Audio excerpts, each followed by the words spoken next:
Bueno, una pregunta que nos habéis hecho a menudo es la de qué es la métrica, porque la métrica es una palabra que se reproduce muchas veces en el contexto de la gravedad.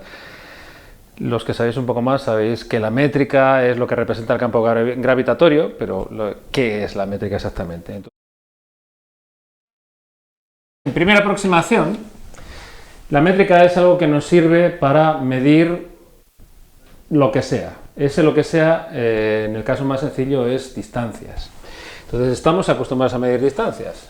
Si estamos midiendo distancias en el plano, ponemos un par de ejes de coordenadas y si la distancia que queremos medir es la de esta recta, por ejemplo, de aquí a aquí, pues lo que hacemos es utilizar el teorema de Pitágoras, contar cuántas veces contiene este lado la unidad de distancia y entonces si esto lo llamamos incremento de x y esto lo llamamos incremento de y, pues la distancia entre estos dos puntos es incremento de L, pues sabemos por el teorema de Pitágoras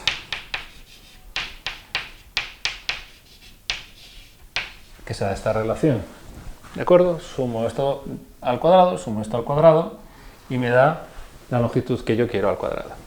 Esto parece que es un teorema, que es algo de matemáticas, que no tiene que ver con la física, pero la realidad es que esto es una cuestión experimental. ¿De verdad, cuando yo hago esta operación y mido esto y esto, me da esto? ¿Vale? De manera que el contenido de esta fórmula es realmente algo físico. La pregunta de si esta fórmula realmente es algo que pasa en la naturaleza es algo físico.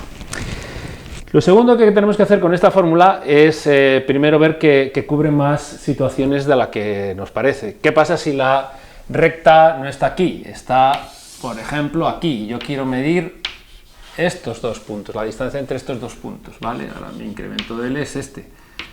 Bueno, esto va a ser mi incremento de Y, esto va a ser mi incremento de X, y de nuevo tengo ángulos. Aquí un ángulo recto y tengo un triángulo rectángulo, le aplico el teorema de Pitágoras, Santas Pascuas. Vale. ¿Por qué quiero poner estos incrementos en vez de simplemente x e y que normalmente nos dicen? Bueno, la cuestión es que, de hecho, estos incrementos me gustaría que fuesen tan pequeños como yo pudiese. ¿Por qué? Pues porque quiero calcular longitudes no solo de cosas que son rectas, sino de cosas que son curvas. Vale, entonces, si yo quiero calcular la longitud de una curva, ¿qué es lo que puedo hacer?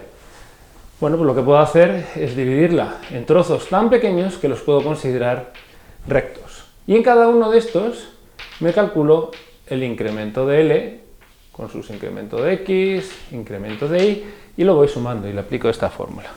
¿De acuerdo? Entonces, esta fórmula en la que estos incrementos son muy pequeñitos me sirve para calcular todo tipo de longitudes.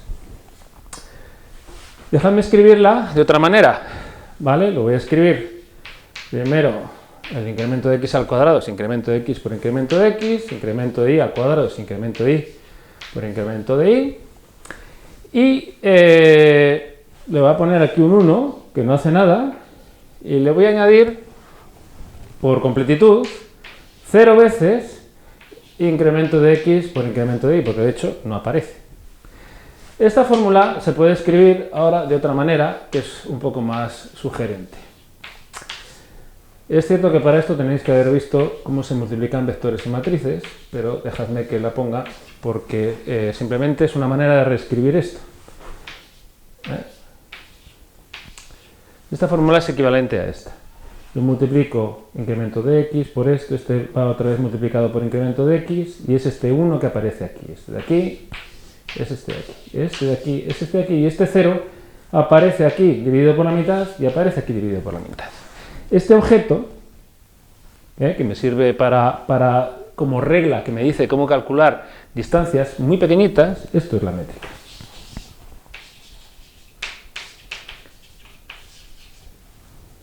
¿Es la única que hay? No, va a haber más. Esta, en particular, se llama métrica euclídea. Porque toda la geometría euclídea se puede basar exactamente en esta métrica, en esta definición de teorema de Pitágoras. Todas las cosas que calculo utilizando esta regla corresponden a la geometría euclídea. Y si yo ahora la empiezo a cambiar, voy a empezar a obtener otras geometrías. ¿Cómo la puedo cambiar? Bueno, pues el cambio más simple que se me ocurre es cambiar este 1 por otro coeficiente diferente. A, que puede ser 2, que puede ser 3, que puede ser lo que nos dé la gana. Cambiarlo aquí es cambiarlo aquí. Y era, recordemos, cambiarlo aquí. Es una manera extraña de aplicar el teorema de Pitágoras, pero de nuevo puede ser que la realidad, la naturaleza nos diga esto. Ahora me diréis, pero es que esto es lo mismo que si cambio de escala, lo que estoy diciendo, por ejemplo, estoy midiendo incremento de x en centímetros, incremento de y en metros, y este A lo que hace es convertirme de centímetros a metros. Efectivamente, a veces cambiando simplemente la escala, puedo reconvertir este A en el 1 que tenía anteriormente. Lo mismo puedo hacer aquí, puedo cambiar también la escala, y no es un cambio interesante, pero todavía aguantad un poquito porque empezarán a pasar cosas más interesantes. La otra cosa que puedo hacer es poner aquí otro número. ¿Eso a qué corresponde? Si pongo número C, lo voy a dividir aquí, va a aparecer como C medios y como C medios. ¿Y a qué corresponde este? Pues esto corresponde no a cambiar la escala de esto, que era lo que correspondía al cambio A, no a cambiar la escala en la que mido esto, que es lo que es la B, sino a poner los ejes formando un ángulo. Si hago esto corresponde a poner esta C. Y entonces tengo una fórmula y tengo una métrica más general que cubre todos estos casos. De nuevo diréis, pero bueno, volviendo escogiendo un eje diferente y cambiando las unidades, voy a volver a tener 1, 1, 0, 0. Exactamente, eso es una de las cosas más importantes que hay, que es que siempre puedo hacer eso. Pero puedo hacer eso cuando todos mis ejes son rectos, cuando estoy midiendo este tipo de cosas. Pero la otra posibilidad que tengo es que mis ejes sean curvos.